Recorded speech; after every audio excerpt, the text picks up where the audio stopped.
قيادات إيرانية وجزائرية تدق طبول حرب على المغرب في التفصيل.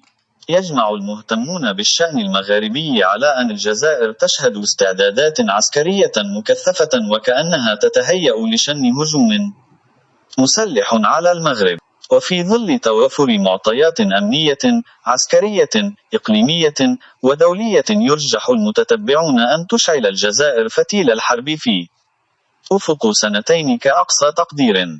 ووفق المعطيات التي توفرت للجريدة، فقد حطت طائرة إيرانية من نوع AIRB-USA 340-313 تابعة لشركة MERAJ Airlines الحكومية بمطار الجزائر العاصمة ليلة 28 من يناير الجاري. السلام عليكم، لا تنسوا الاعجاب بالفيديو والاشتراك في القناة وتفعيل الجرس ليصلك كل جديد تشجيعا لنا لنستمر بنشر المزيد إن شاء الله.